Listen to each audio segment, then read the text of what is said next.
Hi ಎಲ್ಲ ವೀಕ್ಷಕರಿಗೆ ನಮಸ್ಕಾರಗಳು. ಇಂದು ನಾವು ಸೀಗಡಿ ಫ್ರೈ ಮಾಡುವ ಮೊದಲು ಸೀಗಡಿಯನ್ನು ಬಿಡಿಸಿ ಚೆನ್ನಾಗಿ ತೊಳೆದು ಅದಕ್ಕೆ ಅರ್ಧ ಚಮಚ ಅರಿಶಿಣ, ಅರ್ಧ ಚಮಚ ಉಪ್ಪು, ಅರ್ಧ ಚಮಚ ಖಾರದ ಪುಡಿ, 2 ಚಮಚ ಲಿಂಬೆ ರಸ ಹಾಕಿ ಚೆನ್ನಾಗಿ ಮಿಕ್ಸ್ ಮಾಡಿ ಅರ್ಧ ಗಂಟೆ ಹಾಗೆ ಮುಚ್ಚಿಡಿ. ನಂತರ ಬಾಣಲೆಗೆ 2 ಚಕ್ಕೆ, 2 ಲವಂಗ, ಅರ್ಧ ಚಮಚ ಜೀರಿಗೆ, ಅರ್ಧ ಚಮಚ ಸೋಂಪು, ಅರ್ಧ ಚಮಚ ಕಾಳು ಮೆಣಸು, 1 ಚಮಚ ಧನಿಯಾ ಪುಡಿ ಹಾಕಿ ಡ್ರೈ ರೋಸ್ಟ್ ಮಾಡಿ ಪೌಡರ್ ಮಾಡಿಕೊಳ್ಳಿ. ಇವಾಗ ಬಾಣಲೆಗೆ 2 ಚಮಚ ಎಣ್ಣೆ ಹಾಕಿ ಮಿಕ್ಸ್ ಮಾಡಿದ ಸೀಗಡಿ ಹಾಕಿ ಫ್ರೈ ಮಾಡಿ ಬೇರೆ ಪಾತ್ರೆಗೆ ತೆಗೆದಿಟ್ಟುಕೊಳ್ಳಿ. ಇವಾಗ ಅದೇ ಬಾಣಲೆಗೆ ಎಣ್ಣೆ, ಈರುಳ್ಳಿ, ಕರಿಬೇವು, ಶುಂಠಿ, ಬೆಳ್ಳುಳ್ಳಿ ಕಟ್ ಮಾಡಿ ಹಾಕಿ ಫ್ರೈ ಮಾಡಿ. ನಂತರ 2 ಹಸಿಮೆಣಸು, ಕ್ಯಾಪ್ಸಿಕಮ್ ಕಟ್ ಮಾಡಿ ಹಾಕಿ ಫ್ರೈ ಮಾಡಿ. ನಂತರ ಫ್ರೈ ಮಾಡಿದ ಸೀಗಡಿ ಹಾಕಿ ಫ್ರೈ ಮಾಡಿ. Tomato and chilli sauce hockey fry ಮಾಡಿ.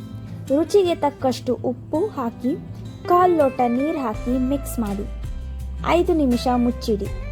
ಇವಾಗ ಸ್ಪೈಸಿಯಾದ ಸೀಗಡಿ ಫ್ರೈ ರೆಡಿ.